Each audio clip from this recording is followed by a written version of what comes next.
It's a warm and sunny afternoon on Thursday, July 11th, 2024. I'm set up in the small community of Elverta, California, about 15 miles north of Sacramento, to witness a truly historic sight. Hardly anybody was here when I first showed up, but a few minutes after my arrival in Elverta, people began showing up at my location in huge numbers in preparation for the big event of the afternoon. These folks gathered here in Elverta have come to witness the historic first visit of UP 4014 to Northern California. But before the big boy arrives and can make its way into the Sacramento area on its way to Roseville, first, a northbound freight train heading for the Pacific Northwest has to get out of the way, and quickly.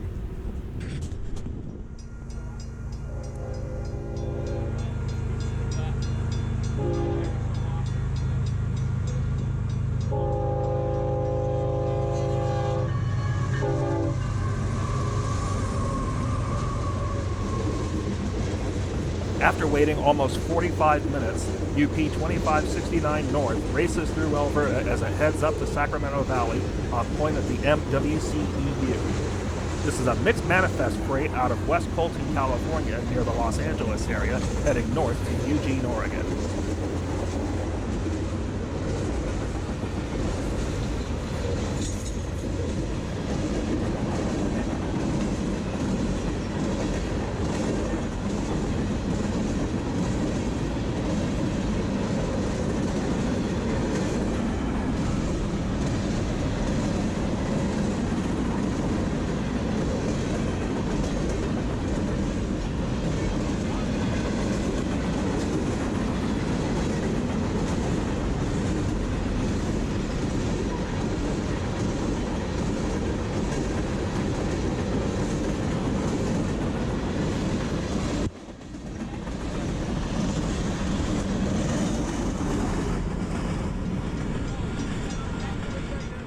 After waiting almost 2.5 hours, 4014 finally passes through Elverta at almost 50 miles an hour as it makes its way south towards Roseville.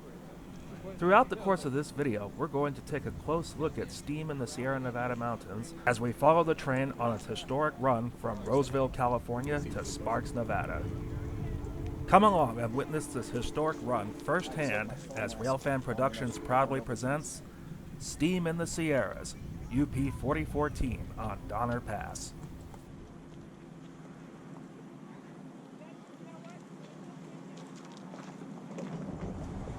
I'm not your way, am I? No, you're fine.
Our next location is the former site of McClellan Air Force Base in Rio Linda, and within a few minutes of our arrival, Amtrak number 6, the eastbound California Zephyr, rolls by as it heads east for Chicago.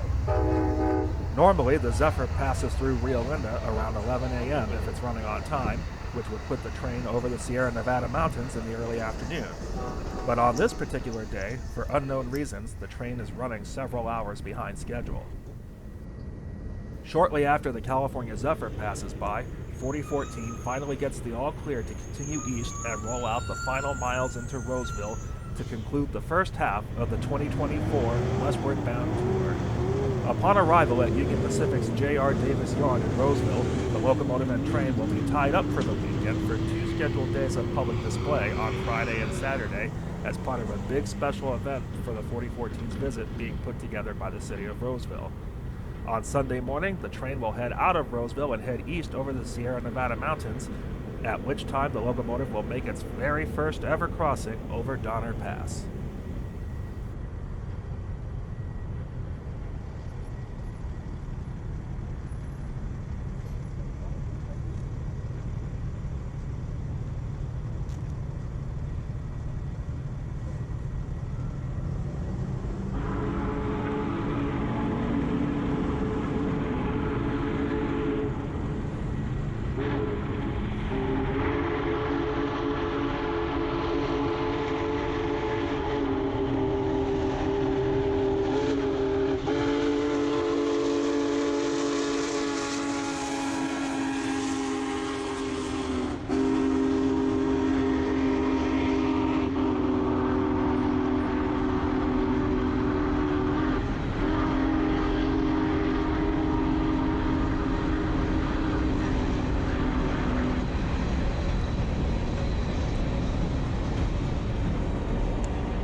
The next day, Friday, July 12th, is a bright and sunny morning. It is just after 10 o'clock a.m., and already there are thousands of people filtering in on the display site at J.R. Davis Yard in Roseville, waiting to get a first-hand look at the 4014. You may have noticed that after the train's arrival at Roseville the previous afternoon, the freight consist that accompanied 4014 out of Cheyenne earlier in the month has been swapped out for the passenger cars, which will accompany the locomotive as far east as Ogden, Utah, before the train turns north into Idaho and then east to head back to Cheyenne.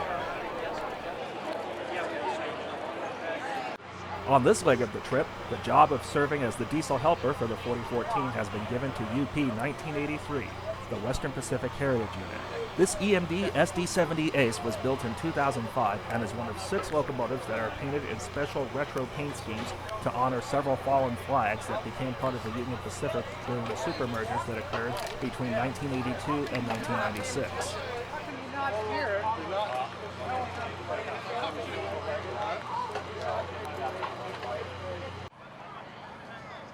While 4014 is undoubtedly the star of the show this weekend, there is another locomotive just a few yards away from where the big boy is currently on display for the weekend, the Southern Pacific 2252. The 2252 is a T1 class 460 10-wheeler that was built by the Cook Locomotive Works in 1897. The 2252 is also accompanied by former Southern Pacific rotary snowplow number 7221. There is also a special monument set up here to honor the city of Roseville's connection to the railroad, as this is the area where the first transcontinental railroad was built by the Central Pacific between 1863 and 1869. Looking from the head end of 7221, you can see 4014 just a few yards off to the right from where the rotary snowplow and the 2252 are on display in a small park next to the main road going into town. By the time 4014 departs Roseville on Sunday morning to head east, no doubt thousands of people will have come through the display site to get a first-hand look at this historic locomotive.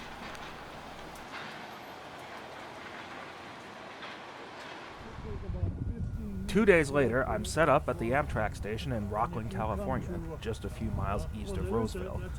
It's 8 o'clock in the morning on Sunday, July 14th, and the 4014 is scheduled to depart Roseville for Sparks, Nevada in 1 hour. But before it does, 2 westbound trains are scheduled to pass through town on their way through the Sacramento area. The first being a westbound Union Pacific manifest coming down out of the mountains after completing the long descent down Donner Pass. See the train? Hang on, that's not the big one, that's one going down.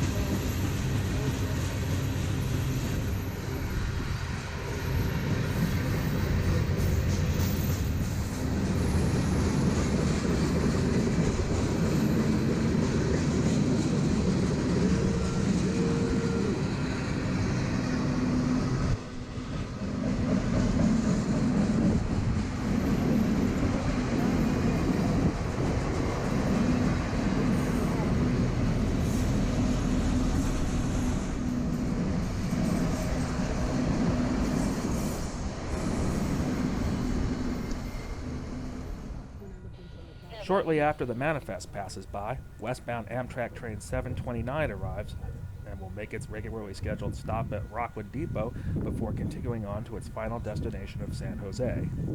This is one of approximately 24 trains that are operated as part of the state-sponsored Capital Corridor service running between San Jose, Sacramento, and Auburn. Most of the trains operate between San Jose and Sacramento, with 2 trains making the run over the entire route between Auburn and San Jose. 729 makes the morning southbound run out of Auburn to Sacramento and the Bay Area, with train 736 making the northbound run from San Jose to Auburn in the late afternoon and early evening.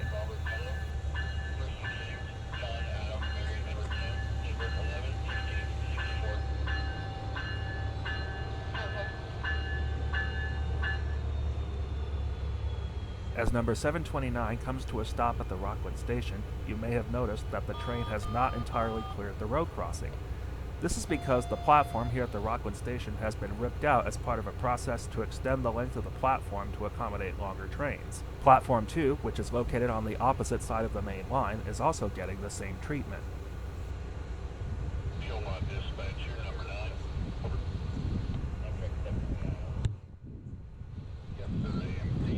They're on the same track. The big boy's going to come up. Fat boy or whatever. The big boy.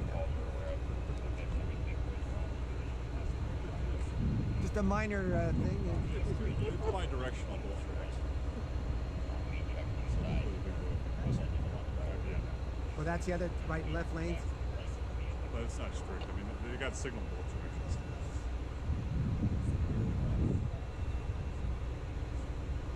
I don't remember 2 tracks running side by side in those old westerns, though. You know, back in, I think it was 1. Back then, they were directional. Yeah.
Yeah, no problem. A lot of people out here on the right of way, so we could probably be getting calls like this the rest of the day.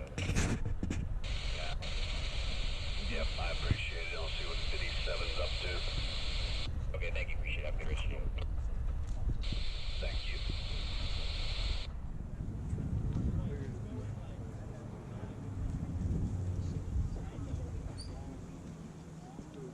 Wait, is it coming? Oh, here it's there. Okay, now this is going to be the tire layout.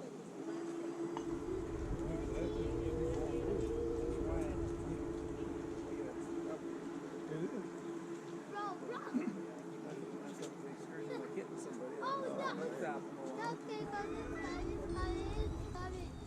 It's here. Shortly after 9 o'clock, the big moment arrives as 4014 leads the train out of Roseville and heads for the Sierra Nevada mountains to do battle with the steep grades of Donner Pass for the very first time.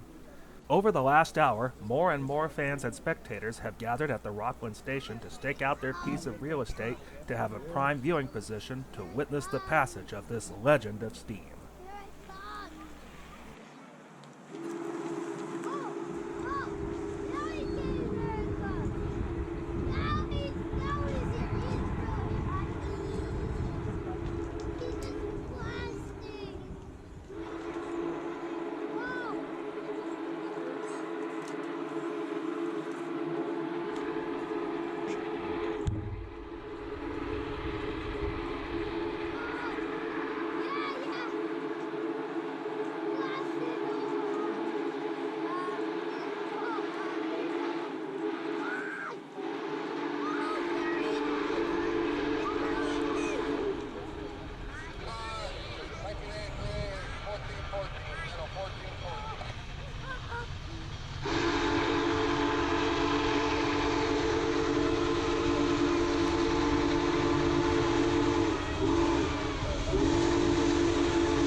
Our next location is at Bowman, and as a surprise, we see eastbound Amtrak number 6, the California Zephyr, running ahead of 4014 as it passes by our location on its way to the next station stop in Colfax as it heads east for Chicago. 4014 was originally supposed to pass Bowman running ahead of the California Zephyr, but the train was delayed several hours after the locomotive hit a tree that fell on the main line about half a mile east of the Auburn station. Dan, all these people are showing up to see you, man.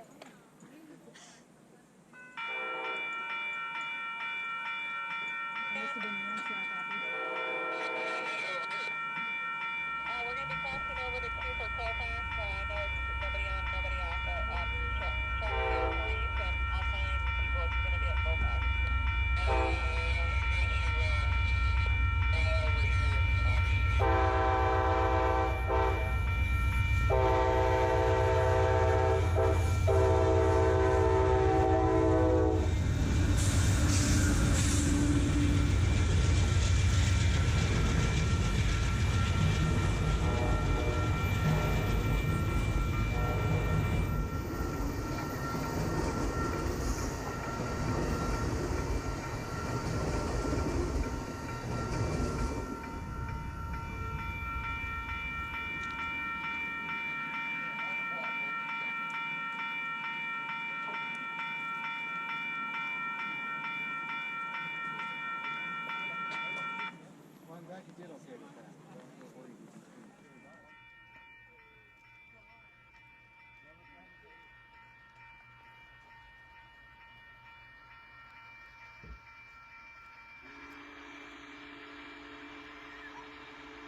Just after 1:30 p.m., 4014 finally passes through Bowman, running at the maximum allowed track speed of 40 miles an hour. In order to make up some of the time that was lost due to the delay after the locomotive hit the tree, the railroad has been forced to cancel the whistle stops that were planned for Colfax and Truckee. After the train passes Bowman, it's on to our next location at the small mountain community of Gold Run. And once again, the first train on the scene is the California Zephyr, this time westbound train number 5 from Chicago heading for Oakland.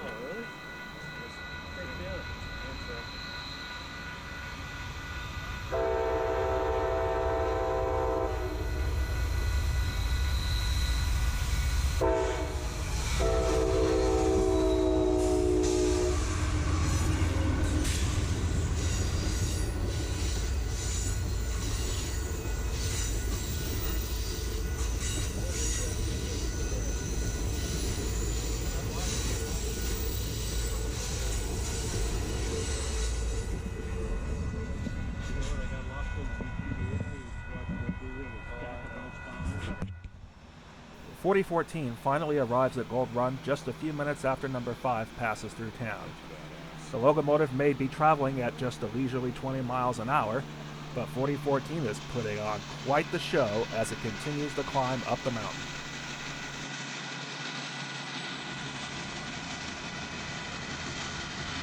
That exhaust is going to blow that little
Our next filming location is at Crystal Lake, which is not far from Yuba Pass, where the city of San Francisco became snowbound in an avalanche during the infamous storm of January 1952.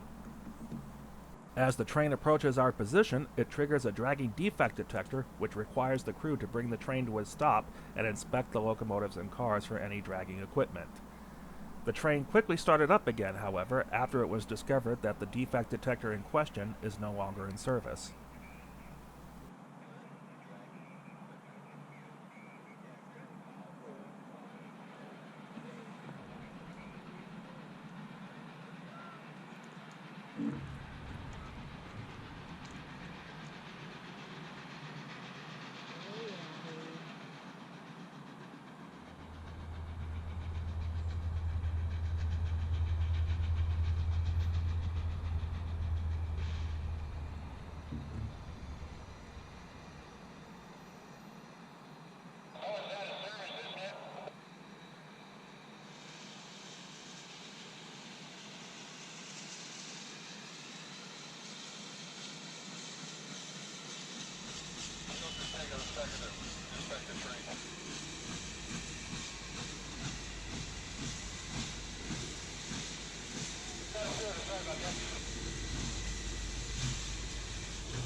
After the train clears the road crossing at Crystal Lake, everybody present begins to head back to their cars in order to get back on the highway and back in front of the train. Before we move on to our next filming location, let's take another look at this same location and see the passage of 4014 from a different angle.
For our next shot, we're situated in the small mountain community of Soda Springs.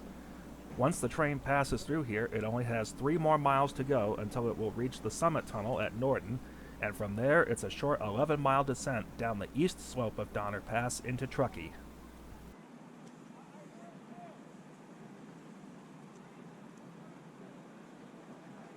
As you can see by the size of the crowd that is gathered at Soda Springs, this event has drawn a lot of attention from all over the region. The result has caused the crew to slow the train down while passing through Soda Springs in order to avoid any mishaps.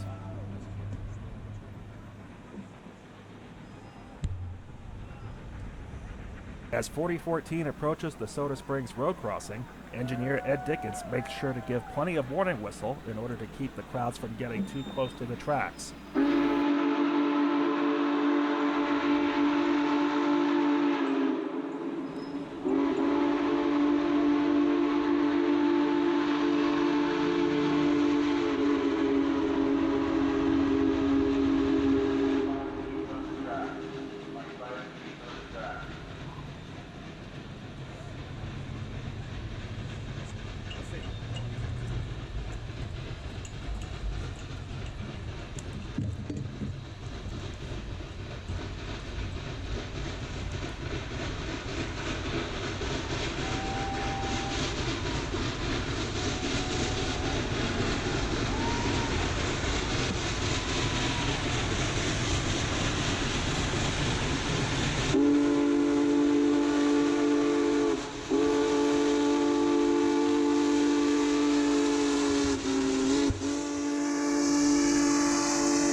With the worst finally behind it, 4014 has a nice, easy run alongside the banks of the Truckee River as it rolls out the remaining distance to Sparks.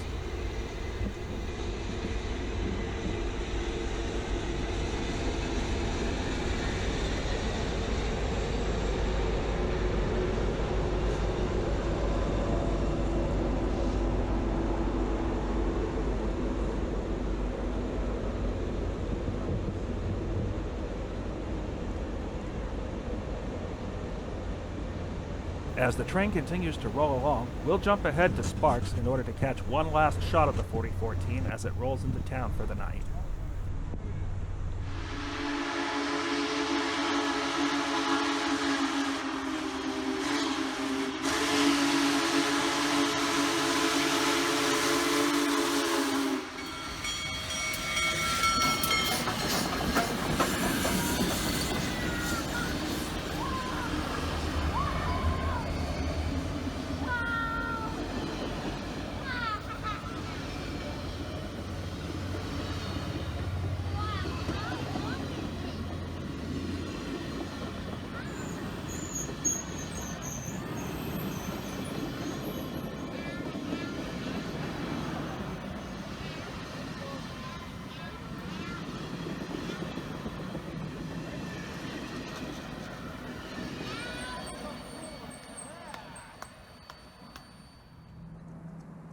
We now jump across the tracks to give you a different angle for this final shot of 4014 rolling into town with the setting sun in the background. The train only has 3 more miles to go before arriving at the former Southern Pacific Depot in Sparks, where it will tie up for the night. With this final shot, we will conclude our look at Steam in the Sierras as the train rolls into town to tie up for the evening. We hope you have enjoyed coming along with us for this first-hand look at UP 4014 and its historic first ever crossing over Donner Pass. Until next time, thanks for watching.